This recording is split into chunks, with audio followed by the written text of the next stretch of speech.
Hi guys. तो आज के वीडियो में हम कवर करेंगे पायरोल। पायरोल में हम इसके फिजिकल प्रॉपर्टी के साथ साथ इसके सिंथेसिस, रिएक्शन, मेडिसिनल यूज को कवर करेंगे और लास्ट में आपका तीन चीज़ें के बारे में लास्ट में दिया हुआ है, जिसमें है रिएक्टिविटी और रिलेटिव एरोमेटिसिटी। उसका भी हर एक कंपाउंड के साथ वो भी चीज़ें कवर करेंगे, उसको लास्ट में नहीं कवर करेंगे। पायरोल में हम जब इसके फिजिकल प्रॉपर्टी, सिंथेसिस, रिएक्शन और मेडिसिनल यूज के साथ साथ ही हम इसके रिलेटिव एरोमेटिसिटी और रिएक्टिविटी को भी कवर कर देंगे। तो शुरू करते हैं। पायरोल पायरोल क्या है? Pyrrole is also known as azole. ठीक, बात करते हैं पायरोल की मॉलिक्यूलर फॉर्मूला की। मॉलिक्यूलर फार्मूला क्या होगा? मॉलिक्यूलर फार्मूला में सबसे पहले कार्बन देख लेते हैं, कितने कार्बन है। 1 2 3 4 कार्बन। अब बात करते हैं इसमें हाइड्रोजन की। हाइड्रोजन कितने हैं? एक तो ये 1 2 3 4 और 5, यहाँ हो गया 5 हाइड्रोजन। अब देखते हैं इसमें नाइट्रोजन एक दिया हुआ है। ये हो गया आपका पायरोल का मॉलिक्यूलर फॉर्मूला। अब देख लेते हैं सोर्स। सोर्स क्या है? इट ऑकर, पहला नेचुरली इन एल्कलॉइड, दूसरा क्लोरोफिल, तीसरा हीमोग्लोबिन। ये हो गया आपका सोर्स ऑफ पायरोल। अब फिजिकल प्रॉपर्टी की देख लेते हैं इसकी। पायरोल जो है ये लिक्विड इन नेचर होता है। बात करें इसके बॉइलिंग पॉइंट की, अगर लिक्विड है तो स्वाभाविक है इसमें बॉइलिंग पॉइंट होगी। इसकी बॉइलिंग पॉइंट है 131 डिग्री सेल्सियस। ये एक स्पारेंगली सॉल्युबल है, it's mean partially soluble in water और it's completely dissolving ethanol and ether. ये एक बेसिक इन नेचर है। ये एक वीकली बेसिक नेचर कंपाउंड है पायरोल। अब बात कर लेते हैं इसके सिंथेसिस की। फिजिकल प्रॉपर्टी तो हो गई, अब बात कर लेते हैं इसके सिंथेसिस की। आखिर पायरोल कैसे बनाएंगे? पायरोल को हम फ्यूरॉन से बना सकते हैं। फ्रॉम फ्यूरॉन, डायरेक्ट फ्यूरॉन लिए, अमोनिया से रिएक्ट किए, बन गया। देखिए फ्यूरॉन इन द, ये हो गया आपका अमोनिया, ये हो गया आपका इन द प्रेजेंस ऑफ Al2O3, जिसे हम कहते हैं एल्यूमिना। बन गया आपका, बन गया पायरोल। ये है पायरोल। और देखते हैं कुछ तरीके पायरोल के बनाने की। पहला है, हो गया आपका, दूसरा देख लेते हैं। दूसरा है फ्रॉम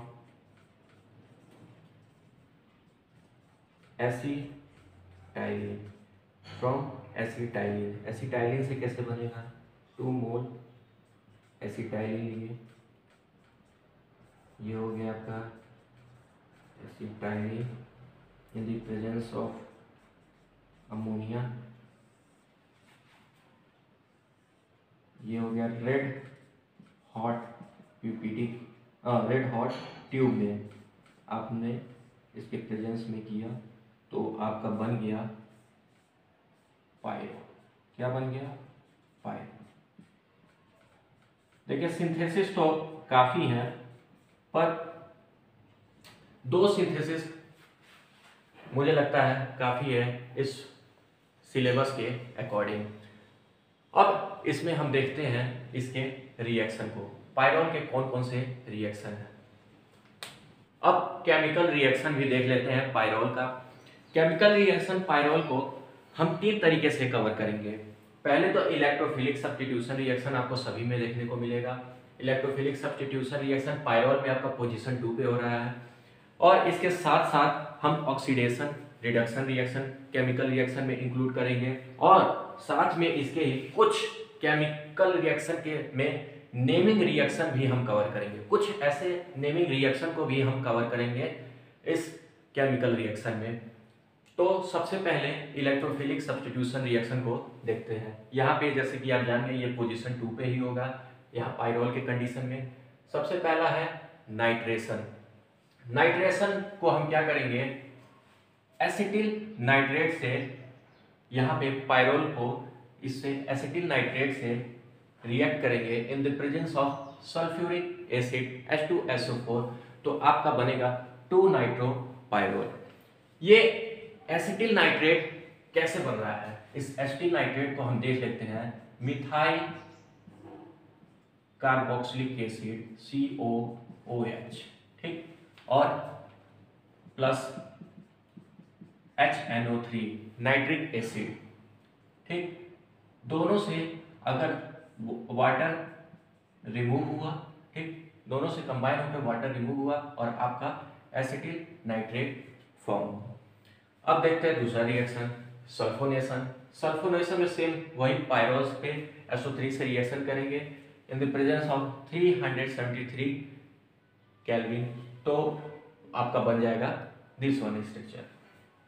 तीसरा देखते हैं फ्रीडल क्राफ्ट एसाइलेशन रिएक्शन। यहाँ पे सेम पायरोल लिए, पायरोल को किससे रिएक्ट किए, एसिटिक अनहाइड्राइड। इस एसिटिक अनहाइड्राइड को आप कई जगह देखेंगे। इसको जब हम ब्रैकेट को खोल के इसका स्ट्रक्चर बनाएंगे तो ये कुछ इस तरीके से होता है, CH3 COO CH3 sorry COO CH3, ठीक। यहां से ये रिमूव हुआ और दिस वन कंपाउंड आपका अटैच होगा यहाँ पे COCH3, तो ये क्या होगा 2 एसिटिल पायरोल आपका फॉर्म हो गया। लास्ट में देखते हैं हम क्लोरीनेशन। क्लोरीनेशन रिएक्शन में क्या है, यहाँ पे भी आपका पायरोल है इन द प्रेजेंस ऑफ H2Cl2, तो आपका बन गया टेट्राक्लोरोपायरोल। अब देखते हैं कुछ और केमिकल रिएक्शन में के बारे में। सबसे पहले ऑक्सीडेशन फिर रिडक्शन। हम ऑक्सीडेशन को दिखाने के कितने कितने तरीके होते हैं और रिडक्शन को दिखाने के कितने कितने तरीके आपको दिखने को मिलेंगे, उसको पहले हम जान लेते हैं। तो अब कुछ और केमिकल रिएक्शन को भी देख लेते हैं। Oxidation reduction. ऑक्सीडेशन में आपको अक्सर यही इतनी चीजें देखने को मिलेंगी, K2Cr2O3 Cr2O3 KMnO4OH। ऑक्सीडेशन क्या है, oxidation is addition of oxidation and removal of hydrogen. तो जैसे कि मैंने बताया यही आपको इतनी चीजें अक्सर ऑक्सीडेशन में आपको देखने को मिलेगी। तो यहाँ पे क्या हुआ, पायरोल है 3 ऑक्सीजन से रिएक्ट किया इन द प्रेजेंस ऑफ Cr2O3, तो आपका जैसे मैंने बोला oxidation is addition of oxygen, आपका ऑक्सीजन यहाँ पे ऐड हो गया। कैसे, यहाँ पे हाइड्रोजन था, इसको रिमूव किया और आपका प्रोडक्ट बन गया। प्रोडक्ट आपका क्या बना, प्रोडक्ट आपका बना मेलेनेमाइड, ठीक। दूसरा देखते हैं रिडक्शन। रिडक्शन जस्ट इसका ऑक्सीडेशन का अपोजिट है। यहाँ पे क्या होगा, आपका removal of oxygen and addition of hydrogen. तो ये भी आपको इन चीज़ों को देखना होगा। ये इतने चीज़ें आपको मिलेंगी जिससे आप पहचान लेंगे कि ये रिडक्शन रिएक्शन है। पहला है C2H5OH ZnNi50Na और H2Na।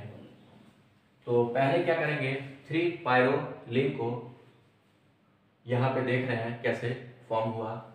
सबसे पहला है पायरोल।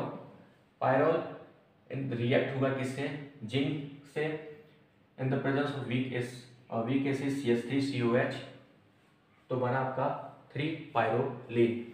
दूसरा देखते हैं पायरोलिडिन कैसे बना। आपका पायरोल रिएक्ट हुआ H2NiPt in the presence of 473 degree kelvin, तो आपका बन गया पायरोलिडिन, ठीक। अब लास्ट में हम बात करते हैं एक नेमिंग रिएक्शन जो कि है आपका टीमन रिएक्शन।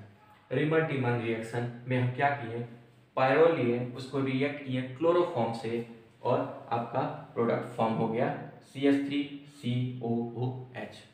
ये क्या है, 2-फॉर्माइल पायरोल है। बात करें ट्रिक की, रीमन टीमन रिएक्शन कैसे फॉर्म हुआ, इसका ट्रिक है रामू का आलू। आलू stand for aldehyde. So I hope you guys you will understood oxidation, reduction and Riemann-Tiemann reaction which is naming reaction। अब देख लेते हैं इसका medicinal use.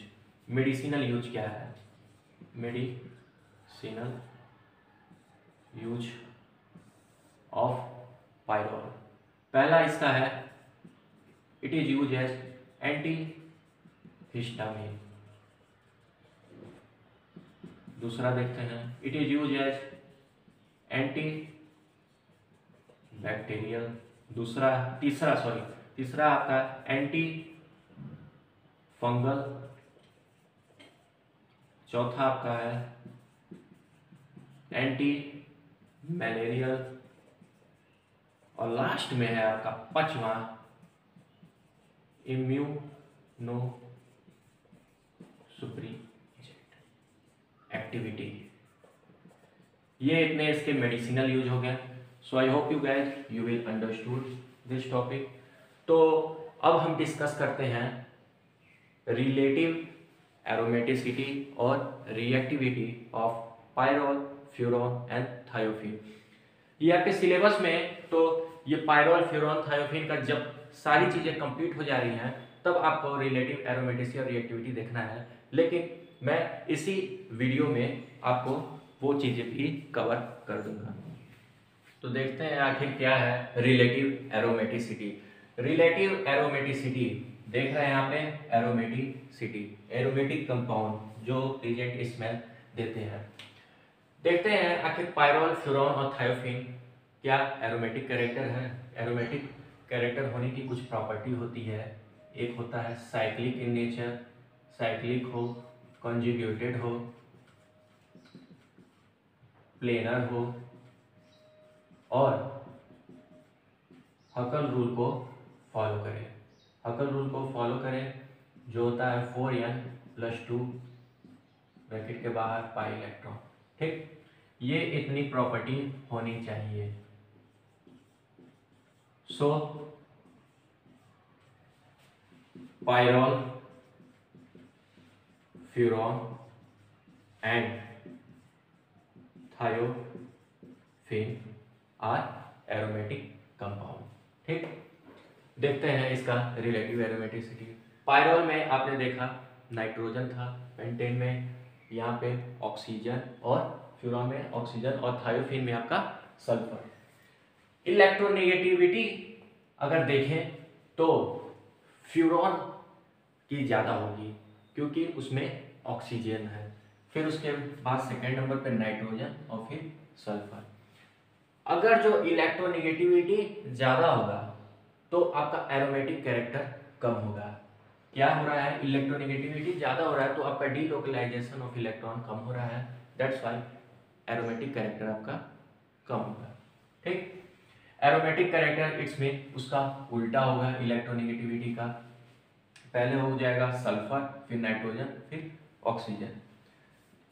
According to this thiophene, pyrrole, furan की आपका रिलेटिव एरोमेटिक कैरेक्टर दिख रहा है। सबसे ज़्यादा थायोफिन, फिर पायरोल और फ्यूरॉन। एक और कंपाउंड है जो आपका थायोफिन से भी ज़्यादा रिलेटिव एरोमेटिसिटी दिखाता है, जो कि है आपका बेंजीन। तो यहाँ से आपने रिलेटिव एरोमेटिसिटी देख लिया, सबसे ज़्यादा थायोफिन का, फिर पायरोल का और फिर फ्यूरॉन का। इलेक्ट्रोनेगेटिविटी भी आपने देख लिया, सबसे पहले ऑक्सीजन, फिर नाइट्रोजन, फिर सल्फर। अब हम देखते हैं reactivity of pyrrole, furan and thiophene. तो अब हम देख लेते हैं reactivity of pyrrole, furan and thiophene. जैसा कि आप देख रहे हैं, अगर कंपाउंड मोर इलेक्ट्रोनेगेटिव होगा तो वो मोर रिएक्टिव होगा। लेकिन इस हिसाब से आप ये प्रेडिक्शन करेंगे कि furan is more reactive compound as compare to pyrrole and pyrrole is compare to thiophene. पर ये प्रेडिक्शन आपका गलत है। कैसे गलत है? In case of furan oxygen accommodate a positive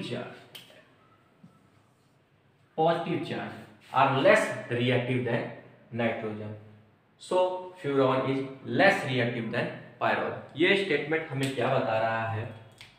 जो फ्यूरॉन है, दिस इज फ्यूरॉन, फ्यूरॉन पे जो ऑक्सीजन एटम आप देख रहे हैं ये पॉजिटिव चार्ज होता है, ये पॉजिटिव चार्ज होता है। That's why this is less reactive than nitrogen, so furon is less reactive than pyrrole। ठीक, तो यहाँ पे ये इधर आ जाएगा और फ्यूरॉन इस पोजीशन पर आ जाएगा। तो आपका करेक्ट रिएक्टिविटी ऑर्डर ये होगा, पायरोल, फ्यूरॉन एंड थायोफीन। एक कंपाउंड है जो इससे भी कम रिएक्टिव होता है, जो कि है आपका benzene.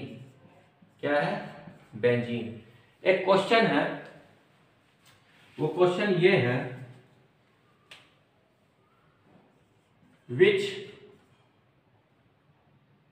One is more basic, pyrrole और पायरिडीन? इन दोनों में से कौन सबसे बेसिक होगा? इसके लिए एक चीज देख लेते हैं पहले। अगर लोन पेयर डोनेट, अगर लोन पेयर डोनेशन ज्यादा होगा तो आपका बेसिसिटी ज्यादा होगा। ठीक, और अगर जो आपका रेजोनेंस ज़्यादा होगा तो आपका कंपाउंड स्टेबल होगा। अगर आपका कंपाउंड स्टेबल होगा तो बेसिसिटी कम होगा। ठीक, अब देख लेते हैं इस हिसाब से पायरोल का स्ट्रक्चर ये है। अब एक और चीज देख लीजिए, ये जो लोन पेयर हम दिखा रहे हैं, ये लोन पेयर आपका जितना भी आप देखेंगे पायरोल, फ्यूरॉन, थायोफीन, इमिडाजोल, सभी में ये नाइट्रोजन को पोजीशन को भी ध्यान देना रहता है। इसलिए सबसे अच्छा ये होगा आप स्ट्रक्चर जो भी हेट्रोसाइक्लिक का बना रहे हैं वो इस लोन पेयर को ना ही डिनोट करें। तो यहाँ पे आपका जो पायरिडीन है वो मोर स्टेबल होगा, किससे? पायरोल से। This is pyridine and this one is pyrrole। So I hope you guys you will understood the reactivity order of pyrrole, furon and thiophenes। तो आज के वीडियो में बस इतना ही। मिलते हैं नेक्स्ट वीडियो में जिसमें हम डिस्कस करेंगे फ्यूरॉन, उसका फिजिकल प्रॉपर्टी, उसके साथ साथ जो मैंने हम पायरोल में डिस्कस किया उसका सिंथेसिस, केमिकल रिएक्शन और मेडिसिनल यूज। तो जैसा कि मैंने पहले वीडियो में बताया था, अगर आपको हमारा वीडियो पसंद आ रहा है तो इसके सब्सक्राइब करने के साथ इसको ज़्यादा से ज़्यादा अपने फ्रेंड सर्कल में शेयर करें। So at the last, thank you guys.